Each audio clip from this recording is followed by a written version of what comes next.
lovely. Great to see you. Can you hear the cicadas? It is definitely summer here. It's a beautiful morning. Let me show you.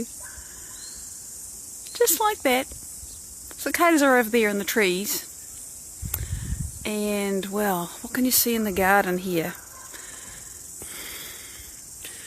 The leaves of the iris, which made their beautiful yellow flowers in spring. And the fennel plant, which I will shortly have to cut right down. Hi, Glenn! Because, see, it's running to seed. And those seeds are viable. And can you imagine what would happen in my property if all of those seeds became fennel plants? Morning, Alicia! So, yeah, I'm going to have to cut it down again. And there's the parsley, which is very, lush. It's going to come up with a seed head soon. It's a relative of a fennel. Morning, Marianne. It's lovely to see you. So, yeah, we have to enjoy these things while they are lush and green and beautiful. And down in the wild garden, you can see that the nerines are going bananas. See all the flower spikes coming up? It's amazing. So, they're going to look like this soon. These ones always come up early. And they're fabulous with the sunshine hitting them in the morning. And they always get a bit chewed, but they're beautiful and they smell great. So these are the stars of the show. And you can see the ghost plant that I had to prune has come back. And this is what it looks like on a beautiful morning where there's dew on the grass. Can you see it sparkling? And just light from the side, which is, magical. All right. So, let me talk about today's topic. Today's topic is about asking the right questions. I don't know what it was that made me get to this. Actually, I do. Last night I was thinking, what on earth are we talking about now? We've talked about criticism. We've talked about being true to ourselves. We've talked about, standing in our truth and all of that. And around all of that is actually figuring out what that is, which can be quite challenging. Because you're trying to see outside your own box. You're trying to source something that isn't new, it isn't known to you. So how do you get connected to the unknown when all you know is the known, right? And you got to start asking questions. And, Joe Dispenza talks about things he calls frontal lobe questions. And frontal lobe questions are the ones that start with what if, how would it feel, who would I be, not when. Hi, George. Great to see you. It's those things that really get you being curious about, well, what would this look like? Who would I be? What would this situation be like if I was different in it? All those kinds of questions, right? And I was thinking about questions because something that I recognised a very long time ago that I'm really good at in what I do with this coaching thing, hi, Shelley, is I'm really good at asking questions. And in fact, I'm a little bit of a soapbox about not giving people the right answers. The only person that can really give you the answer that you seek is you, right? Nobody else can tell you. The best coaches, teachers, mentors, whatever, therapists, doctors, dare I say it, the best people who are there to serve others are, in my observation, the people who ask the right questions. And, in my other life, quote unquote, I work in IT. And you know what you have to do when you sit down with a new client? You have to ask them a bunch of questions. You have to find out what they really need, what's really burning, what's really going on. And usually they don't understand it. They rock up and they say, I want a website. Well, what do you want the website to do? Oh, I want it to, X, Y, Z. And sometimes they really know exactly what they want. Morning, Nikki! And sometimes they think they know what they want and actually they want something entirely different. And you have to spend a bit of time saying, actually, really you want this, They say, oh, I want a thing that, I want a car. I want to put it in a different package. I want a car and I want it to drive really fast and do amazing things. And you say, well, what do you want to do with it? Well, I want to go from my house to the shopping mall with it and I want to pick up my kids and go to school. Oh, well, maybe you need something slightly different, right? But we get our needs and wants and desires all mixed up. Actually, they're all the same, but I'm going to use those words the way I'm using them right now. Morning, Julian! Great to see you too. Because we do think, oh, what I need is different from what I want, and what I desire is something else, and how do I figure it all out, right? And it all comes down to how do you ask good questions. Needs assessment, really, risk assessment, anything where you're looking for an answer is about finding the right question. And remember, the famous quote from Albert Einstein, if I had a question and an hour to answer it, I would spend 55 minutes of that hour defining the question. Because once I had the question, I would know the answer. And I find that over and over and over again when I'm working with people, this is what it is. I just keep asking questions. And you think, okay, well, shit, I've asked all the questions I know how to ask and I still don't have a clue what I really want, for example. Or what the real niggle is. What's really bothering me here? And quite often what we do, and we're saying, I'm feeling upset. And you remember you're looking in your environment, something outside of you, for the reason why you feel like crap. Now, that happened to me on Monday. I actually felt, and you may remember, I struggled a bit on Monday. My brain was fuzzy, and I actually realised toward the end of the day, gee, I could say I'm depressed. I was actually physically feeling low, and my brain was kind of, and I sort of took a sweep of my environment, which is habitual, and how my body's feeling, what it's doing, and thinking, oh, is there something wrong with me that's made me feel this way? And I thought, no. This is something that's coming up in me so I can move through it. I really understand that now. But definitely 6 months ago, I would have said, oh, what's making me feel like this? What's making me feel like this? What's the problem? And there was no problem. It was just a physical experience, which I could very easily have interpreted as there's something wrong in my body or in my world, which is the reason why I feel like this. So in that case, I kind of had to question my own experience and say, no, there's nothing going on here. I digress somewhat. If you are asking that all-important question, who do I want to be in this situation? How do I want to show up? What's it like if I am the best version of myself instead of the worst version of myself? And you ask that and you think, well, shit, I don't know. Hi, Susanna, great to see you. Well, then what's the next question? And you hit this sort of, the brick wall inside yourself and you think, well, I don't know. And the automatic programming is to go in, this isn't such a bad thing to do. You can certainly look at other people that you admire, other people that you genuinely would like to be like, and think, well, how do they live and what do they do? And you notice it's a how and a what question again, because you're thinking, okay, this person that I really admire, what do I actually admire about them? See, you've gone straight from the person that's outside you to what you like about them. It's always about you, remember. What do I like about them? And then, okay, so, and I'm being a bit sort of facile, a bit light, not deep about this, but, the sort of place that we can start is to say, oh, well, I'm looking at this famous actor and I really like their work and I like the way they show up in their life and I like the fact that their life is easy and they live in a beautiful house and in a beautiful place.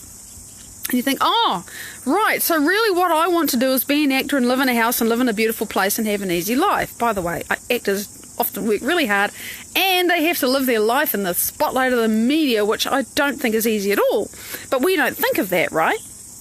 Anyway, so you look at those things and you think, okay, so if I imagine myself in that life, again, you're putting yourself there. How would it be if I was living that life with that big house and, all the things and you start to put yourself in that position and you see you're making it real now. You're imagining in your mind and a little bit in your body because you can't really imagine in your mind very much before you start feeling the experience. Well, how would it be to be this? Would I actually enjoy that? Would I like having people chasing after me and as actors often have, they walk down the street and everybody wants their autograph and, and sometimes people are weird because they get mixed up with the characters they play. Hi, Jocelyn! So instead of greeting the actor as the actor, they say, oh, you were horrible. It's like, well, what did I do? It's, oh, you're in that movie, People are weird sometimes. You got to really think, is this who and how I want to be? And if you do that properly, if you do that really well, you might realise, actually, I really prefer to live in a smaller house, because when you have a big house, it's got to be maintained. You can say, oh, well, I'll have people to maintain it, but then I have to pay them, and then I have to administer them. Hi, Kathleen, great to see you. So maybe in your imagination, where you're trying out this perfect life, you then think, okay, let's swipe off the really big house and make it a smaller one, and you start to imagine what it's like inside that and how it is, and we actually have to personalise it, make it real, and it means trying on something new inside ourselves. So this is a game that I play from time to time inside my head. Really, Linda, good morning. And then when I'm working with people, doesn't matter if it's in the Heartfield, which is a really small, intimate, private and powerful group coaching space that I run, or if I'm working one-on-one, it's the same thing, because over the years I found nothing else works so well. Whenever somebody says, this is the thing, this is what's challenging me, always in my mind and in my body, because I feel and sense and tune in with all of that, it's like, well, what's the question? What's the feedback in me? What's the invitation that I can make to invite that person into something larger, or to give them something to poke at or be curious about or explore in themselves? How do I, and so this is the next key point. When I'm doing this with myself, or I'm doing it with someone else, it doesn't matter. And those of you who've worked with me will know, you'll have seen me do this. And sometimes I say, hold on, there's something coming in. I don't know what it is. I'm just going to have to sit here and until this forms into words in my head, because sometimes I can feel a download and I don't know what it is until it arrives. But what I find is, and what you'll find is, when you either start to write or think, or for me, I have to say it, I will say the question out loud to myself, or I'll say it to my client.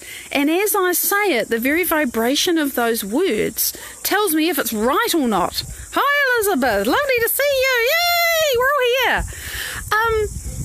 And that's a funny thing. It took me a long time to really recognise, oh, you mean when I put this into words, first of all, I own it. Secondly, when I say it, it's like I get to try it on. It's different from thinking it. Although quite often I can think of a question and I'll just know in my body. But if I'm really not sure, it's like, well, do I mean this or do I mean that? Do I want, I think I'd really like to blah, blah, blah, blah, blah. No, I don't want that. I want this. We actually have to try it on, and speaking it, both your question and your answer, actually is a very powerful part of knowing whether it's true for you. And I see my clients do this too.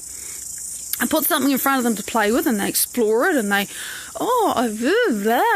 and by the time they've formed it into words, they know, because there's a resonance and there's a frequency that they're capturing, and it's theirs, and they know that they can own it, and it's real and it's true.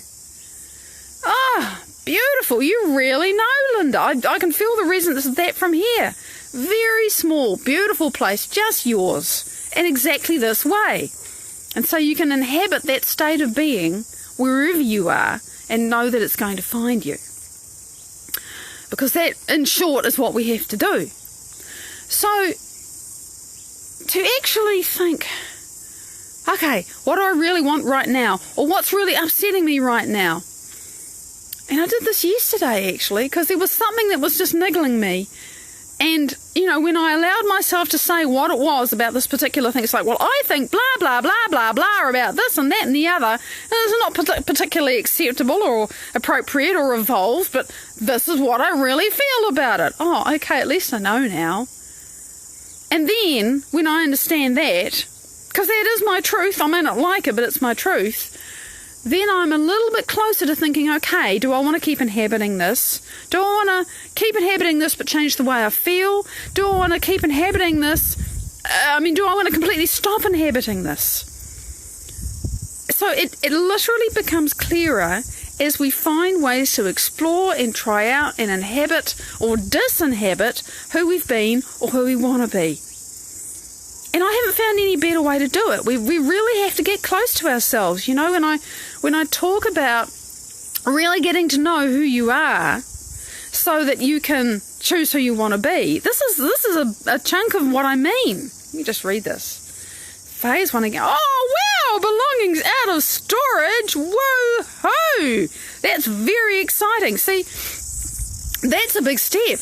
Those of you who don't know, Linda's made huge changes all on her own for various reasons, just through sheer determination and choosing who she wants to be. She's a living example of truth of what you can do. One of the things that Linda has realised is that she is a poet, and oh my God, if you get to read her stuff, you'll know what I mean. And so this is great because you're taking another step towards who you're choosing to be, and you've been choosing to be for a while. And that house or the backyard and the dog is waiting for you to find it, and it's going to find you. It's a law. It's kind of certain. We don't know how long it's going to take, but we know that it's there because it's sure inside you. You really know that. You're living it now. And this is the same thing. You know, when you can say something, it's like, this is what I'm about, you know. I am about reaching millions of people with a service that is so inside me and so there. But my step, like getting stuff out of storage, my step is I've got to make space to start downloading this and creating the thing that I'm going to deliver this thing to millions of people with. That's my step. That's my process, and I just know that. I know it so strongly that it lights me up inside talking about it. Healing hearts and souls is your passion. Yeah, and so it does drive you. You really, really know it when you say it, when you imagine it, when you play with it, when you explore it, and you think, oh my God, I really want to do this. And more than that, it's like it possesses me, and I just have to. Because if I don't, I'm going to regret not walking in this direction for the rest of my life. And you know that when you say it, you know that it's true. So asking those questions and letting yourself find your answers is a huge leap away from saying, I have all the answers. And when we think we have all the answers, they're all based upon the past, remember? Everything we know, everything we remember is from the past. All the answers that we've been told, all the conditioning we've accepted and believed and surrendered to, some of it may be useful, and some of it may be completely limiting and really unhelpful. And until you start to ask your own questions and let your own answers come in, you will not know what's really true for you. Isn't it awesome? You can ask your own questions and you can connect with your own answers and you will know what's true for you. It's guaranteed. There's no way not to find what's true for you if you are willing to keep asking and refuse to settle for an answer that doesn't feel true to the core of your soul. That, yeah, this is right for me. And remember, those answers are going to change. Things that were really right and felt really true for me 3 months ago would not feel true for me today because I have grown. I am entirely a different person from who I was last year. Now, you see, Elizabeth, that is actually a perception. That it's difficult to reprogram old perceptions. You know what makes it hard? Yes, we have the neurological hardware in the brain and we have the conditioning in the body. Agreed. That's the part that's difficult. But what makes it really hard is if you don't know who you're going to be instead. If you don't know how you want to perceive the world and be in response to that or as that person instead, it's really hard because you're saying no to something but you don't know what you're saying yes to. We really got to know our yes, and asking that question, well, what do I want to perceive? What do I want to have be real to me? What do I want to think about this? And how does it feel when I do that? All right, Shirley, big love. We're nearly done anyway. So glad you could join us.